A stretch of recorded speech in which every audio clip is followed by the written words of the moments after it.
Good morning, everyone. It's about 7 o'clock in the morning. We're just getting in the office, and today we're doing a hair transplant procedure. So we're going to be using the Artas IX to move about 2,000 grafts on a gentleman from Houston to try and fill in the whole front area and a little bit towards the back as best we can.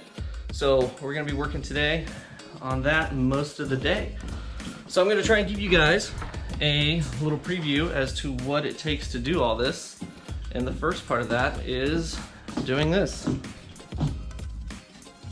And then the patient's gonna be here in a few minutes, so we're gonna get him all set up and then we'll get him in the chair.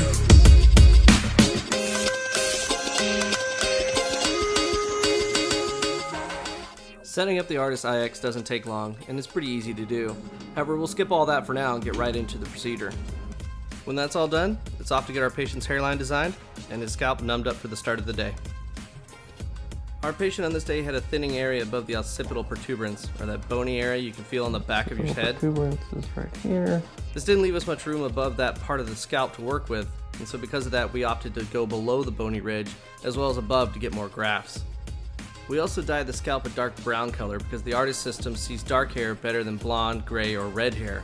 The dye is temporary and usually washes out in a couple of days. We're going to try to get the most we can back here, and then we'll that because this coarse hairs gets a lot finer right there.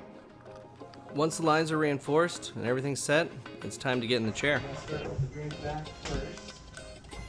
Make you comfortable. Okay? Can you breathe through there? Yes. Okay. I'm gonna test you here just to see if you feel anything. Feel like poking on me? Nope.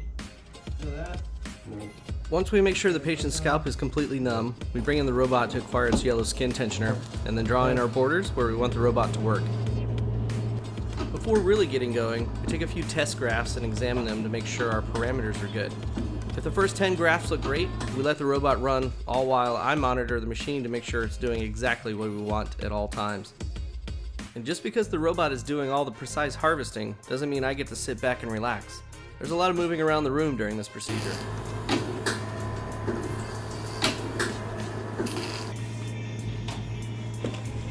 Nice. Another grid done. A lot of that movement has to do with moving the yellow skin tensioning device. This device serves two purposes. The first is that it allows the device to know where it is at all times by mapping out the dots along its border. The second thing it does is that it makes the scalp tight by stretching it out.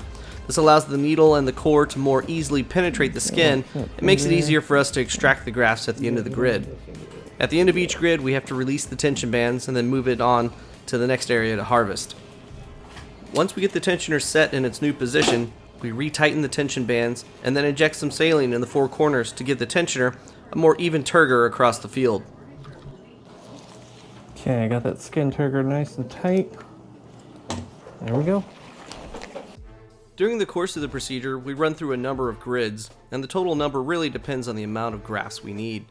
While the robot is harvesting grafts, one of our technicians is carefully extracting the grafts and then passing them off to our second technician, who is examining, sorting, and counting the grafts. Typically, the harvesting process takes about 4 to 5 hours.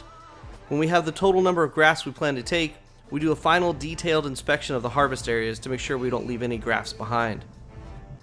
When we're certain we have every graft harvested, we move to our implantation room where we numb the front scalp again to either make recipient sites if they haven't been made before, or to begin implanting the grafts in their new homes. While the Artas IX can make recipient sites and implant grafts at the same time, I tend to reserve the use of robot implantation for smaller cases. Manual implantation with 2 people working together makes the implantation process a smoother experience for patients in larger volume cases. Okay, so let's stop right there and let's talk about what we do with the grafts once we've extracted them all from the scalp. So once we've extracted them all, we take them and we sort them out. So grafts usually, when they come out, either have 1 hair growing out of them, 2 hairs, 3 hairs, 4 or more hairs growing out of the graft.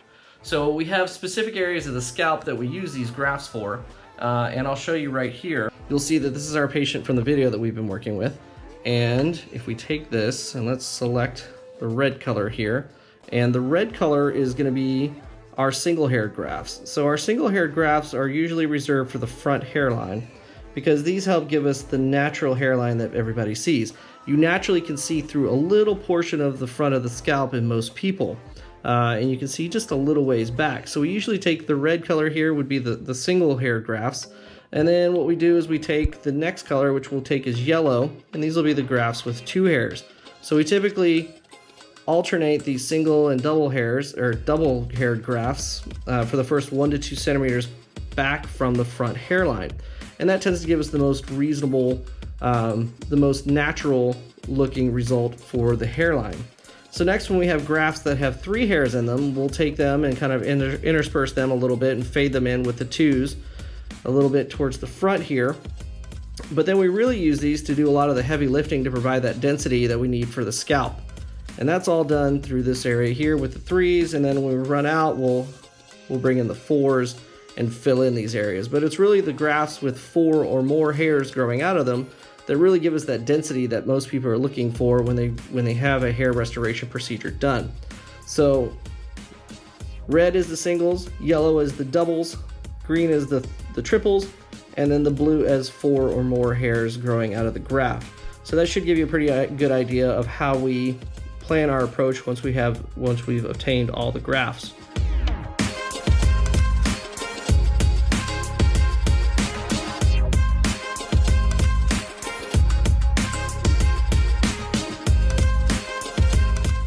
So I hope this video has given you a good idea of what a day is like here at the Texas Hair Restoration Center and what your day would be like should you choose to have your procedure done here with us. So if you like this video, hit that like button. If you don't want to miss anything, hit the subscribe button and leave us some comments down in the comments section below. Let me know what you want to see on the next video about hair restoration or the Artas IX, which we have here, and we'll see you on the next video.